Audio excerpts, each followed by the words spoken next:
नमस्कार, आर्या न्यूज देख रहे हैं आप। मैं हूं आपके साथ पल्लवी सिंह। संसद के चालू बजट सत्र के 5वें दिन भी दोनों सदनों में जोरदार हंगामा हुआ। हंगामे के कारण दोनों सदनों की कार्यवाही को 20 मार्च सुबह 11 बजे तक के लिए स्थगित करना पड़ा है। कार्रवाई स्थगित होने से पहले लोकसभा में कुछ ऐसा हुआ जिसे लेकर अब कांग्रेस ने सरकार के खिलाफ मोर्चा खोल दिया है। कांग्रेस ने सरकार से यह भी सवाल दाग दिया कि क्या ये सही लोकतंत्र है। इस बीच कांग्रेस ने एक वीडियो शेयर किया है जिसमें एक तरफा दावा है तो वहीं दूसरी तरफ हकीकत को भी दिखाया गया है।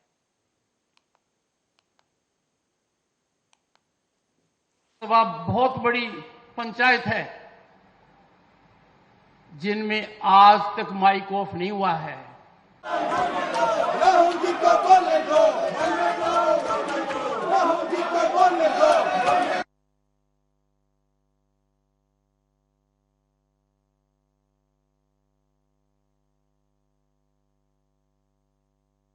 लोकसभा बहुत बड़ी पंचायत है जिनमें आज तक माइक ऑफ नहीं हुआ है।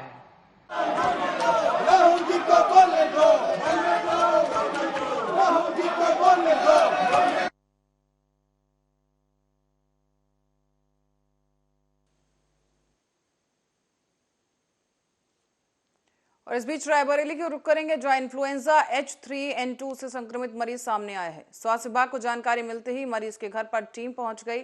हालांकि मरीज अब स्वस्थ बताया जा रहा है।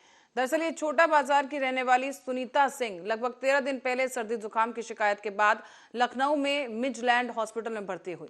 इस बीच उनका सैंपल जांच के लिए भेजा गया और जब जांच रिपोर्ट आई तो उससे पहले ही उनकी हालत में सुधार आ चुका था, लिहाजा उन्हें डिस्चार्ज कर दिया गया।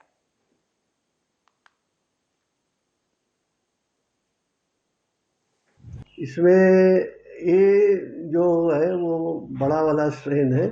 H3 आजकल चल ही रहा है, लेकिन उसके साथ में N2 की भी आवश्यकता होती है जिससे कि उसे घोषित किया जा सके कि ये वो जो इन्फ्लुएंजा आजकल चल रहा है वो उस तरह से। लेकिन इसमें क्योंकि मेन इसका स्ट्रेन जो है ए है, इसीलिए इसको वर्गीकृत किया गया है स्वाइन फ्लू में। कौन सा मरीज है, कहाँ का रहने वाला है? मरीज श्रीमती सुनीता सिंह है, वो छोटी बाजार रायबरेली की रहने वाली। क्या स्थिति है मरीज? मरीज अब स्वस्थ है। विगत 13 दिनों से मिडलैंड हॉस्पिटल में भर्ती था और डिस्चार्ज होके आ गए। और बिजनौर में शॉर्ट सर्किट की वजह से कूलर की घास बनाने वाली फैक्ट्री में आग लग गई है। लाखों का नुकसान हुआ है। सूचना पर पहुंची फायर ब्रिगेड की गाड़ी ने घंटों मशक्कत करने के बाद आग पर काबू पा लिया है। थाना चांदपुर के हल्दौर रोड का यह मामला है।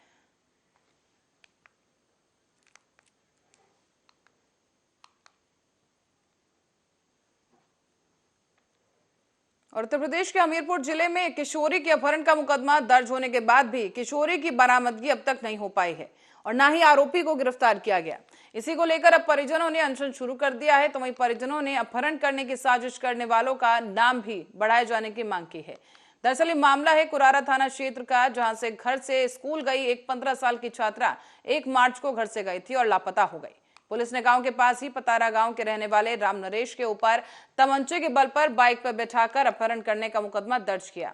हालांकि इस घटना के 17 दिन बीत चुके हैं और उसके बावजूद पुलिस ने अब तक किशोरी की बरामदगी नहीं की है, ना ही आरोपी को तलाश कर पाई है, जिसके चलते अनहोनी की आशंका जाहिर करते हुए जो किशोरी है उसके परिजन अनशन पर बैठ गए हैं। किशोरी की बरामदगी की मांग की जा रही है।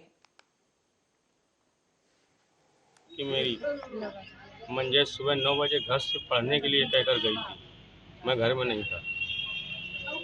स्कूल जाते समय रास्ते में इसको पता नहीं मतलब कि कहाँ से कैसे क्या होगा कि ना स्कूल पहुँची है ना कहीं आज तक पता चल रहा है। पता चला है आगे बढ़कर ये राम नरेश अपनी गाड़ी बाइक लेकर आया है, उसमें बैठा कर ले गया है। उसको ले जाने के बाद में राम नरेश मेरी बेटी 9 बजे घर से निकली थी, पढ़ने बोल रही थी पढ़ने जाती हूँ। अब स्कूल नहीं पहुँच पाई, बीच में घटना हो गई। ये मेरी बेटी खो गई, वही गायब हो गई, पता नहीं चल रहा। तो आपने अभी कुछ किया? कुछ किया, हम थाने गए, थाने में नहीं सुनाई भाई। 2 दिन 4 दिन कर रहा है, इधर होगा। और पश्चिम बंगाल की राजधानी कोलकाता में समाजवादी पार्टी की राष्ट्रीय कार्यकारिणी की बैठक हुई और इस सम्मेलन को सुनिश्चित किया गया। इसको लेकर समाजवादी पार्टी प्रमुख अखिलेश यादव, राष्ट्रीय महासचिव शिवपाल सिंह और कई बड़े समाजवादी पार्टी के नेता कोलकाता पहुंचे। आज सपा कार्यकर्ता सम्मेलन को अखिलेश यादव ने संबोधित किया और उन्होंने इस बीच बीजेपी पर भी निशाना साध दिया है। अखिलेश का कहना है कि आज देश में लोकतंत्र खत्म करने का प्रयास हो रहा है। कहा यह भी गया कि लोकतंत्र बचाने के लिए जो भी त्याग करना पड़ेगा हम वो करने को तैयार हैं। कोई आ जाए उसके लिए ईडी सीबीआई कुछ भी नहीं है। विपक्षी पार्टी है उनके ऊपर ईडी सीबीआई। और आप लोग जो देख रहे होंगे बंगाल में, बिहार में, तेलंगाना में, आंध्र प्रदेश में या तमिलनाडु में या उत्तर प्रदेश में, उत्तर प्रदेश तो बहुत आगे है। हमारी पार्टी के विधायकों की सदस्यता लेना, उन पर झूठे मुकदमे लगा देना, पैरवी ऐसी करना या पैरवी करने ना देना जिससे कि उनकी सदस्यता चली जाए। और न जाने कितनी ED CBI income tax UP में सबसे ज्यादा समाजवादियों के ऊपर हुई है। और रायबरेली से खबर है, जो अनुसूचित जाति के लोगों की जमीनों को बिना किसी अनुमति के बेचने पर लगी रोक को हटाने से नाराज कांग्रेसी नेताओं ने आज कांग्रेस कार्यालय तिलक भवन में एक प्रेस कॉन्फ्रेंस करके प्रदेश सरकार पर निशाना साधा है। कांग्रेस के जिला अध्यक्ष ने सरकार पर आरोप लगाया है कि जमींदारी विनाश अधिनियम के तहत 1950 में कानून बना था, जिसके तहत अनुसूचित जाति की जमीन को कोई भी बगैर जिलाधिकारी की परमिशन के बिना खरीद नहीं सकता था और उनके पास से 3.5 बीघे जमीन बचनी चाहिए, तभी जिलाधिकारी अनुमति बेचने की अनुमति दे सकता है। लेकिन प्रदेश सरकार ने बगैर सदन में चर्चा कराए कैबिनेट की बैठक बुलाकर 1950 में बने कानून को निष्क्रिय कर दिया है, जिससे कि अब बड़े उद्योगपति बिना किसी रोक टोक के अनुसूचित जाति के लोगों की जमीन को खरीद सकते हैं, जो कि सीधे सीधे अनुसूचित जाति के गरीब लोगों के साथ अन्याय होगा। वार्तालाप की जा रही है, जो जब कांग्रेस की सरकार थी 1950 में उत्तर प्रदेश जमींदारी विनाश अधिनियम बनाया गया था। उस अधिनियम में ये व्यवस्था दी गई थी कि यदि अनुसूचित जाति का व्यक्ति किसी गैर अनुसूचित जाति के व्यक्ति को जमीन बिक्री करना चाहता है तो उसको बाकायदा कलेक्टर से अनुमति लेना होगा। उसके साथ प्रतिबंध ये भी था कि लेकिन उसके पास 3.5 एकड़ भूमि उसके पास बचती हो। बिना कलेक्टर की अनुमति के अनुसूचित जाति का व्यक्ति न दान कर किसी को कर सकता था न। और अयोध्या से खबर है, जहां अवध विश्वविद्यालय के दीक्षांत समारोह में एक नई परंपरा शुरू हुई। सरस्वती के सामने दीप प्रज्वलित करने के बजाय गागर में जल भरकर जल संचयन का संदेश दिया गया है। वहीं आनंदीबेन पटेल ने अयोध्या वासियों को कहा कि आप लोग खुशनसीब हैं कि रामनगरी में जन्म लिया है। प्रदेश की राज्यपाल आनंदीबेन पटेल ने इस बीच कांग्रेस नेता राहुल गांधी के लंदन सेमिनार में दिए गए बयान को लोकतंत्र और न्यायपालिका और देश का अपमान बता दिया है। 40 करोड़ की आबादी वाला देश, लोकशाही का मंदिर, और कई लोग बोलते हैं लोकतांत्रिक इधर नहीं है, लोकतंत्र खत्म हो गया है, और विदेशों में जाकर भाषण करना और वहां हवन करना। वापस आओ और हमें लोकतंत्र कैसे चलाना है वो सिखाओ मित्रों। ज्यादा लड़कियां,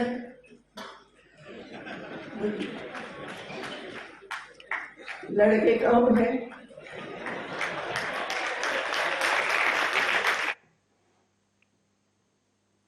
और दिल्ली के स्वास्थ्य मंत्री सौरभ भारद्वाज ने प्रेस वार्ता आयोजित की, जहां उन्होंने सरकार के जरिए अधिकारियों को राष्ट्रीय राजधानी में इन्फ्लुएंजा वायरस के मामले का पता लगाने के लिए जांच के निर्देश दिए हैं। भारद्वाज ने भी कहा कि इन्फ्लुएंजा वायरस के मामले मार्च के अंत तक आमतौर पर कम हो जाते हैं, लेकिन इस बार देश के कई हिस्सों में बड़ी संख्या में इसके मामले सामने आए हैं। तो वहीं साथ ही उन्होंने इस बीच एलजी को लेकर भी बयान दिया है।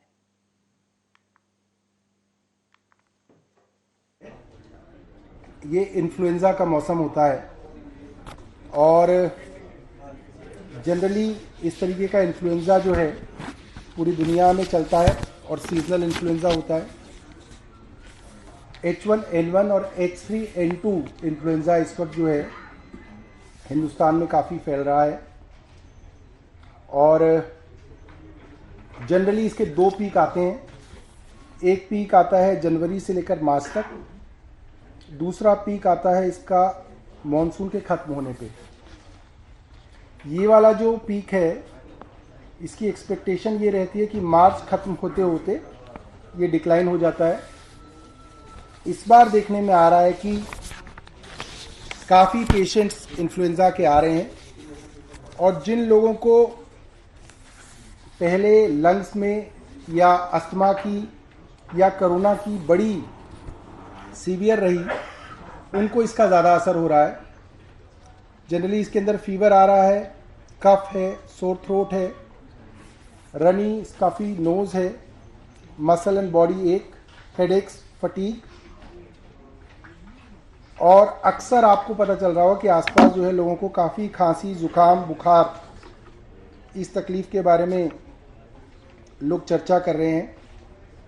तो इसके बारे में कुछ बातें हैं जो सरकार ने एक एडवाइजरी के रूप में दी है और वो मैं आप लोगों से शेयर कर रहा हूँ ताकि जो मीडिया के हमारे साथी हैं वो भी इसको आगे शेयर करें कि 2 तरीके के एज ग्रुप्स हैं जिनको इससे ज़्यादा परेशानी हो रही है, जिनको ज़्यादा सावधान रहने की ज़रूरत है।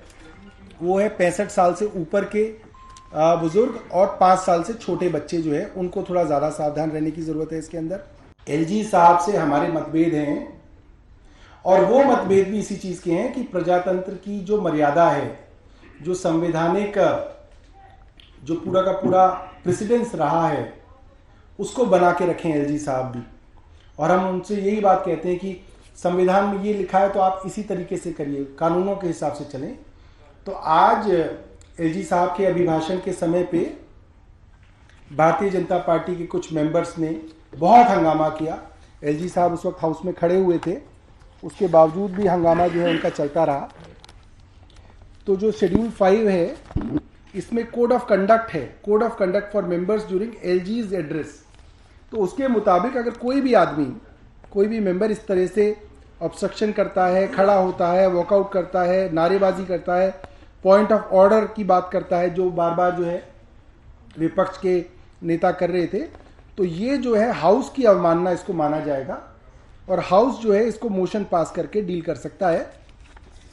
तो हाउस ने आज जो है मोशन पास करके, हालांकि हाउस मोशन पास करके आज भी इनके लिए जो है पनिशमेंट सुना सकता था, ये हाउस के पास ये स्वतंत्रता थी, मगर हाउस ने इसको एथिक्स कमेटी में भेजा है ताकि एथिक्स कमेटी इसके ऊपर जांच करके जो है अपनी सिफारिश जो है हाउस को दे। ये बहुत निंदनीय है कि भारतीय जनता पार्टी के नेताओं ने इस तरीके से किया। और दिल्ली शराब नीति मामले में शुक्रवार को मनीष सिसोदिया की ईडी की रिमांड खत्म हो रही है और इस बीच अब बीजेपी ने शराब घोटाले को लेकर आम आदमी पार्टी पर जमकर निशाना साध दिया है। सुधांशु त्रिवेदी ने प्रेस कॉन्फ्रेंस कर कहा है कि जो अपने आप को कच्चा ईमानदार कहते थे वो झूठों के सरदार लगने लगे हैं।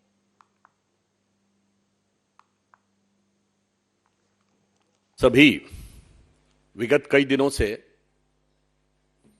भ्रष्टाचार में आकंठ डूबे हुए तमाम उन दलों का हाहाकार सुन रहे होंगे जिनमें से शायद कोई भी दल ये न बता पाए कि 2014 से पहले भी उनके खिलाफ कोई भ्रष्टाचार का केस नहीं था। ये सब हैं जो पिछले 20, 25, 30 वर्षों से कभी न कभी किसी न किसी रूप में भ्रष्टाचार में आबद्ध रह चुके हैं, एक पार्टी को छोड़ के, क्योंकि वो तो 2013 से पहले थी नहीं। तो नई नवेली पार्टी से लेके पुरानी धुरानी पार्टी तक ये सारे के सारे मौसेरे भाई आपस में मिलकर अपने अपने परिवार को बचाने और भ्रष्टाचार को छुपाने के लिए जनता के बीच में निरंतर भ्रम फैलाने का प्रयास कर रहे हैं। कई महीनों से कभी किसी मुद्दे का सहारा लेकर, कभी किसी मुद्दे का सहारा लेकर वो ऐसा शोर शराबा बनाना चाहते हैं जिसमें सच को या तो दबाया जा सके या झुठलाया जा सके।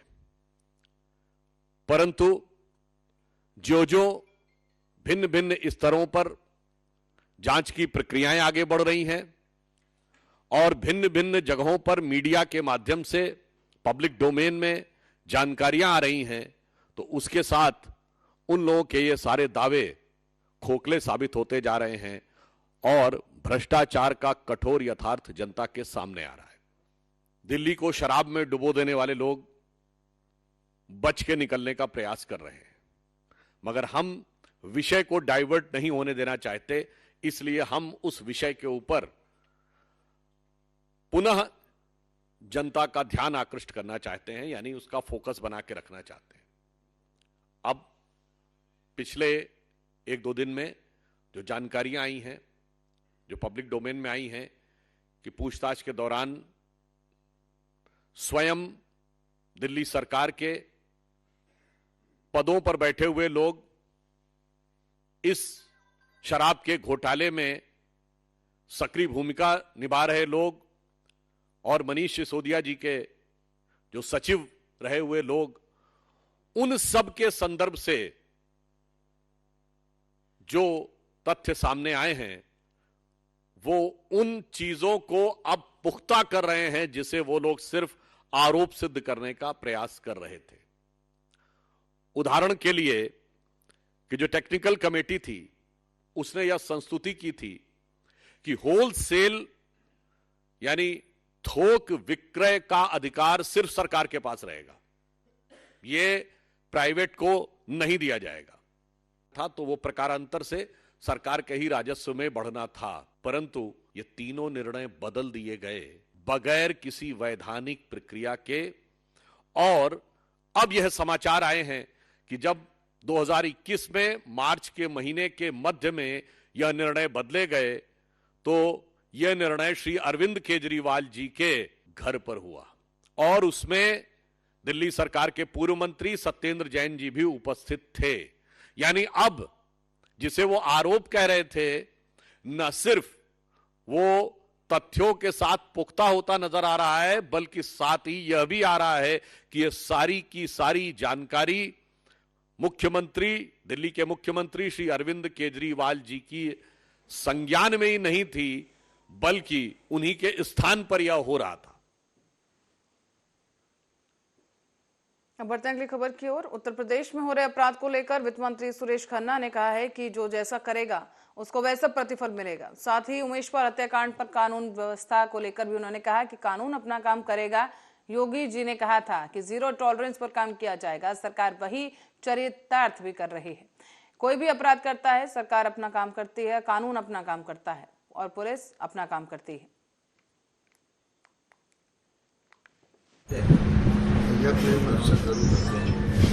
आज उसी प्रोग्राम के तहत राष्ट्रीय के उत्सवों में शीश झुकाने आए थे।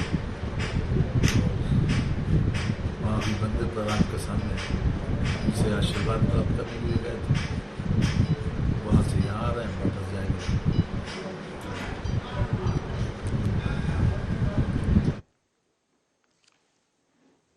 बिजनौर में किसान सेवा सहकारी समिति के संचालक पद के प्रत्याशी का अपहरण करने वाले 3 अभियुक्तों को पुलिस ने गिरफ्तार किया है। अपहरण में इस्तेमाल की गई कार भी बरामद कर ली गई है। खास बात यह रही कि पुलिस ने घटना के मात्र 6 घंटे के अंदर ही इस संचालक को सकुशल बरामद किया है।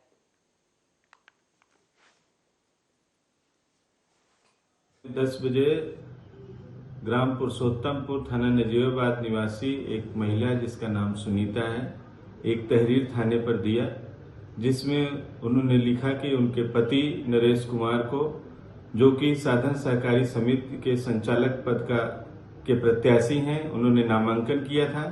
नामांकन वापस लेने का भय दिखाकर कुछ लोगों ने उनका अपहरण कर लिया है धमकी देकर। इस सूचना पर तत्काल सुसंगत धाराओं में अभियोग पंजीकृत करके अपराधी की तलाश में नजीबाबाद पुलिस लगी। और अब खबर रायबरेली से है, जहां संदिग्ध परिस्थितियों में आम के पेड़ के पास फांसी के फंदे पर लटकता हुआ एक युवक का शव मिला है। ये घटना उचार कोतवाली क्षेत्र के छोटे मियां के पुरवा की है, जहां पर संदिग्ध परिस्थितियों में मोनू नाम के इस युवक का शव गांव के बाहर आम के एक पेड़ से लटकता मिला है।